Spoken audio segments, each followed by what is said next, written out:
नमस्कार। इस समय मौजूद है करनाल के सेक्टर 7 में, जहां पर हम आपको बता दें कि पानीपत की या यूं कहें कि हरियाणा की सबसे कम उम्र की महिला मेयर बनी और सबसे ज्यादा वोटों से जीती, करीब 74,000 वोटों से जीतने वाली महिला मेयर अवनीत कौर आज करनाल पहुंची हैं। और आप देख सकते हैं कि किस तरह से अपने रिलेटिव्स के घर आज करनाल पहुंची है अवनीत कौर, जो पानीपत की महिला मेयर हैं। सबसे ज्यादा हम शुभकामनाएं उनको देना चाहेंगे कि वह आज करनाल पहुंची है। और सबसे ज्यादा हरियाणा के जो 5 नगर निगमों के चुनाव हुए थे उसमें सबसे ज्यादा बंपर वोटों से कहें कि करीब 74,000 वोटों से जीतने वाली अवनीत कौर आज हमारे साथ मौजूद है। और हम आपको बताना चाहेंगे कि जो पानीपत के पूर्व मेयर रहे हैं भूपेंद्र सिंह जी, उनकी बेटी हैं।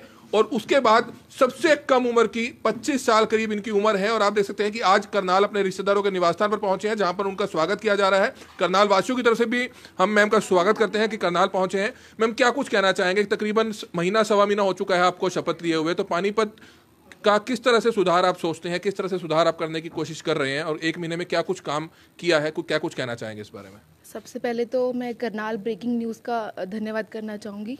और जैसे कि सब जानते हैं कि पानीपत जो है स्वच्छता के नाम पर थोड़ा पीछे है। तो जो मेरा मेन मुद्दा है वो यही है कि जो पानीपत है वो जल्द से जल्द जो है साफ़ हो। तो हमारा जो मेन मोटिव, फर्स्ट जो हमारा मिशन और विजन यही है कि पानीपत को एक क्लीन सिटी और ग्रीन सिटी में कन्वर्ट करना। तो अभी हमारा यही 100 दिन का हमारा मिशन चल रहा है कि 100 दिन के अंदर अंदर कैसे हम अपने पानीपत को साफ़ करें। उसके लिए हम अपनी कंपनीज़ के साथ हम मीटिंग कर रहे हैं, उनका पूरा डाटा ले रहे हैं, उनका पूरा रोड हमारे पास मैप है पूरा कि उनके कितने कर्मचारी हैं, कैसे है।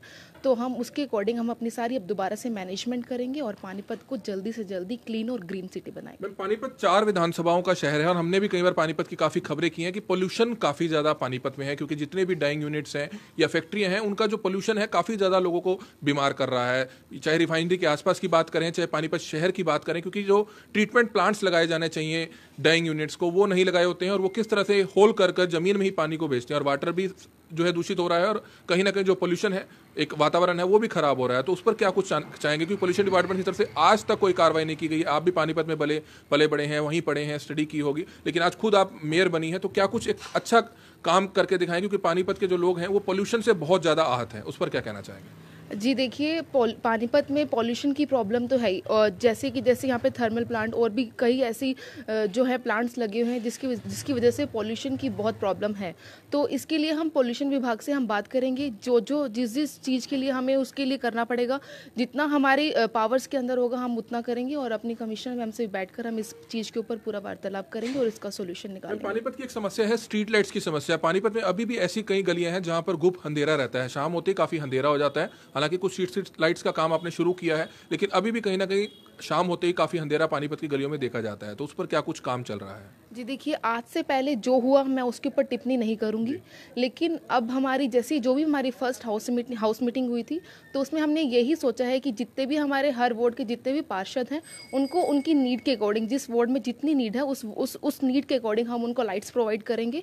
और कुछ एक लाइट्स जो है उनका टेंडर होगा, जो भी उनके अंडर लाइट्स आएंगी उसके अंदर ना मेरा हक होगा, ना हमारे MLA विधायकों का कोई हक होगा। वो उन्होंने अपने हिसाब से लाइट्स लगाने। और मुझे लगता है कि अगर हम ऐसे ही मैनेजमेंट करेंगे तो हमारा जो पानीपत है वो उसमें स्ट्रीट लाइट्स की प्रॉब्लम्स जो है कम होनी शुरू हो जाएंगी। मैम, एक डिजिटल की बात करते हैं, सरकार की तरफ से डिजिटलाइजेशन का युग है, और कहीं ना कहीं जो सॉफ्टवेयर की दिक्कत आ रही है, नक्शा पास करने का जो एक सॉफ्टवेयर बनाया गया था, पानीपत में सबसे ज़्यादा दिक्कत आ रही है। आज हमने अखबारों में भी पढ़ा, करीबन 125 से 150 फाइलें हैं जो अभी तक शुरू नहीं हो पाया, और 74 दिन हो चुके हैं, लेकिन अभी तक वो सॉफ्टवेयर चल नहीं पा रहा है। तो उस पर कुछ बात हुई आपकी आला अधिकारियों से कि क्या दिक्कत आ रही है? जी, हमारी आर्किटेक्ट के साथ मीटिंग हुई है, तो और हमारी कमिश्नर मैम के साथ भी इसमें हमारी जो है मीटिंग हुई है। तो हमने ये जो प्रॉब्लम आ रही है, तो अभी तो यही ऐसे ही देखा जा रहा है कि स्टार्टिंग में अगर कोई भी सॉफ्टवेयर आता है तो उसको पूरा ऊपर तक पहुंचाने में थोड़ी प्रॉब्लम होती है, लेकिन हमने इसकी कंप्लेंट जो है ऊपर हमारे CM सर तक हमने भेजी है। अब उनसे हम बैठकर बात करेंगे कि इस सॉफ्टवेयर का कैसे करना है, इसको सॉफ्टवेयर को ख़त्म करके दूसरा सॉफ्टवेयर अपलोड करेंगे, या फिर इसी सॉफ्टवेयर के अंदर कुछ ऐसे इनोवेशन हम लेकर आएंगे ताकि प्रॉब्लम ना हो। अमूमन मैम, पानीपत का जो नगर निगम है, एक फैक्ट्रीज काफ़ी ज़्यादा हैं, उसमें कहीं ना कहीं पहले काफ़ी करप्शन के आरोप लगा करते थे अधिकारियों पर, लेकिन कहीं ना कहीं अब जब से आप मेयर बने हैं, कमिश्नर मैम आए हैं जो करनाल के ही पहले कमिश्नर रहे हैं, वो भी वहाँ पहुँचे हैं, तो कहीं ना कहीं कुछ हद तक करप्शन काफ़ी हद तक कम देखने को मिल रहा है, लेकिन आगे भी आप करप्शन फ्री दे पाएँ, उसको लेकर कितना आप पूरा मजबूत हैं कि किस तरह से उससे लड़ाई की जा सकेगी? क्योंकि आप मेयर जरूर हैं, कमिश्नर मैम भी है, लेकिन कहीं ना कहीं जो सालों से अधिकारी नगर निगम में बैठे हैं उनके समझ पाना या उनको सिस्टम पे ला पाना वो अपने आप में काफ़ी मुश्किल रहता है, तो उसको किस तरह से आप निपटेंगे? जी देखिए, सबसे पहले तो मैं ये कहूँगी जो हमारे पानीपत की कमिश्नर हैं प्रियंका सोनी जी, वो बहुत कोऑपरेटिव हैं और उनका भी जो विजन है हमारी तरह ही है, वो बहुत ईमानदार हैं वो भी। और जैसे कि अब आपने बोला कि नगर निगम में करप्शन है, तो हाँ है, मैं इस बात से नहीं मुकर रही कि करप्शन नहीं है, करप्शन है, बट लेकिन धीरे धीरे सब करप्शन ठीक होगा। ऐसे जैसे हमारे नगर निगम में जो CFC का डिपार्टमेंट था नीचे, उसके लिए भी हमने आवाज़ उठाई है कि उसको जो उसका सॉफ्टवेयर है वो कुछ ऐसा था कि वो जो हमारे सितंबर 2016 में हमने वो सॉफ्टवेयर जो है उसका हमने किया था, लेकिन वो सिर्फ 6 महीने का ही उनका जो था हमारे साथ प्लान था, लेकिन उसको 6 महीने का प्लान होने के बाद भी हम उनको ऐसे ही पैसे दिए जा रहे हैं। जो हमारी जो जगह है वो भी नगर निगम की है, जो वहाँ पर जो वहाँ पे वर्कर्स लगे हैं वो भी सब DC रेट के लगे हुए हैं, सबका सब जो है फंड नगर निगम में से जा रहा है, लेकिन फिर भी उसके बावजूद भी वो हमसे और चार्ज कर रहे हैं। तो हमने कमिश्नर मैम को कहकर हमने उनकी पेमेंट रुकवा दी है और जल्द से जल्द ऐसा ही होगा कि हम उनका सारा स्टाफ यहाँ से हटाकर सिर्फ हम नगर निगम जो है CFC को चलाएगा और इसी तरह से जो है करप्शन धीरे धीरे कम होती नजर आएगी। पानीपत की समस्या देखिए, हम जब भी जाते हैं, क्योंकि जो मेन बाजार है सारा GT रोड पर ही स्थित है और कहीं ना कहीं लोगों में आजकल ये चीज देखी जाती है लोग अपने बारे में ही सोचते हैं। अगर मैं फैमिली का कोई खरीदारी करने जा रहे हैं, वो दूसरे के बारे में नहीं सोचेंगे, गाड़ी बिल्कुल ऑन रोड लगा देते हैं, जिस कारण पानीपत जो है शाम के समय बहुत ज्यादा जाम वहां पर रहता है। किसी भी गली आप किसी भी मेन बाजार चले जाए, काफी ज्यादा जाम होता है, वहां से निकल पाना बहुत मुश्किल होता है। तो लोगों से क्या अपील करेंगे, आप मेयर हैं, कि कहीं ना कहीं लोगों को भी इस चीज का जरूर ध्यान देना चाहिए। और पार्किंग एरियाओं की कमी है, उसको लेकर क्या नगर निगम ने कोई जगहें चिन्हित की हैं जहां पर पार्किंग बनाई जाए? कुछ जी देखिए, ऐसा है कि अब तक जो होता आ रहा है हो रहा है, लेकिन अभी जस्ट मुझे 1 महीना ही हुआ है अपनी सीट पर आए हुए, तो अभी जो मेरा मेन जो फोकस चल रहा है वो क्लीनिनेस के ऊपर चल रहा है कि पानीपत को मुझे साफ करना है और धीरे धीरे हम हर मुद्दा उठाएंगे, हर चीज़ को। अब हमने ये मुद्दा भी उठाया कि हमने डायरीज को बाहर निकालना है, फिर हमने बुचर स्लॉटर्स हाउस को बाहर निकालेंगे और उसके बाद जितने भी सुअर हैं इनको सबको हमने बाहर निकालना है। धीरे धीरे करके हम हर प्रॉब्लम का सोल्यूशन निकालेंगे। अभी सिर्फ 1 महीना ही हुआ है, 5 साल में आप खुद कंपेयर करेंगे कि 5 साल पहले पानीपत क्या था और 5 साल बाद पानीपत क्या है। मैम, आप पार्टी के राष्ट्रीय अध्यक्ष अमित शाह से भी मिलकर आए थे, उन्होंने भी काफी शुभकामनाएं आपको दी थी। नरेंद्र मोदी प्रधानमंत्री हैं, उनसे भी आप मिलकर आए थे। ऐसा क्या लगता है कि पानीपत में बीजेपी के सपोर्टर्स इतने ज्यादा हैं कि 74,000 वोटों से जो जीत होती है, लेकिन कहीं ना कहीं विपक्ष के जो विधायक रहे हैं उन्होंने EVM पर गड़बड़ी के आरोप लगाए थे। तो अब जींद उपचुनाव में भी जीत हुई है, तो उसको क्या लगता है कि आप क्या वाकई EVM में कभी कोई गड़बड़ी हो सकती है? आप राजनीति से हटकर अगर जाएं, हालांकि अभी इस तरह का कोई मामला सामने नहीं आया, लेकिन 74,000 की वोट जो है कहीं ना कहीं विपक्षी पार्टियों को हजम नहीं हो रही है, उस पर क्या कहेंगे? मुझे ये नहीं समझ आती कि विपक्षी पार्टी जब जिस क्षेत्र में वो जीतती है तो तब वो EVM के ऊपर जो है आरोप क्यों नहीं लगाती है। ये एक मतलब जो एक वीक कैंडिडेट होता है ना, ये उसकी निशानी होती है, क्योंकि अगर जो भी losers never have excuses, always have excuses, तो लूजर्स के बाद हमेशा एक्सक्यूजेस होते हैं। तो मैं यही कहना चाहूँगी कि ऐसा कुछ नहीं है। बीजेपी सरकार हमेशा एक ईमानदार सरकार मानी जाती है। आप ही मुझे बता दीजिए कि आज तक मोदी जी के ऊपर या फिर हमारे जो CM जी मनोहर लाल जी के ऊपर एक भी करप्शन का अगर दाग लगा हो, तो इतनी ईमानदार सरकार ना तो अभी तक आई है और ना ही कभी आएगी। और इस सरकार में काफ़ी सुधार हुए हैं और बाकी उनका ये मानना है तो let them think whatever they want to think. इसमें हम जो है कोई मैं टिप्पणी नहीं करना चाहूँगी। मैम, एक सफाई की समस्या, जैसे कि आपने बताया कि सफाई को लेकर आप काफी गंभीर हैं और सफाई का मामला पहले भी काफी चर्चाओं में रहा है, लेकिन ऐसा क्या हुआ कि पिछली बार का जो सफाई का जो टेंडर था, जो जानकारी हमारे पास पहुंची है कि करीब 45-50 लाख का था, लेकिन इस बार जो है वो 1.25 करोड़ रुपए का टेंडर है। क्या आप विश्वास दिला पाएंगे कि 1.25 करोड़ का जिस कंपनी को टेंडर दिया है वह पहले की तरह कहीं ऐसा ना हो कि 45 लाख में देकर जब सफाइयां नहीं हो पाई? क्या 1.25 करोड़ रुपए पब्लिक की जेब से ही पैसा जाना है? क्या वो अब सफाई मिल पाएगी? और पानीपत के लोगों से क्या कहना चाहेंगे? देखिए, मैं पानीपत के लोगों से यही कहना चाहूँगी कि उनका जो पैसा है, एक एक पैसा कभी भी ऐसे ऐसे नहीं खराब होगा। अब जैसे जो भी हमारी GVM का भी हमने पीछे एक ना GVM वालों ने अपना मलबा उठाकर उसको जो है वहाँ पर उन्होंने मेजरमेंट कराया और मेजरमेंट कराने के बाद वो निमरी नहीं लेकर गए, निमरी ले जाने के बाद नहीं लेके गए और वो वहीं पर आकर उन्होंने उस सेक्टर में उतार दिया। तो ये कहीं ना कहीं हम ये कह सकते हैं कि करप्शन जो है इसके अंदर कहीं ना कहीं अफसर भी मिले हुए हैं, लेकिन हम इस चीज़ के ऊपर पूरी हम अपनी तहकीकात कर रहे हैं और हमने उनके ऊपर पेनल्टी लगाने के लिए भी हमने सोचा है और अब तक जो चलता आया है तो इट्स ओके, लेकिन अब आज के बाद ऐसा नहीं होगा। पानीपत की जो नई सरकार बनी है वो भी बहुत ईमानदार है और हमारी जो कमिश्नर मैम है वो भी बहुत ईमानदार है।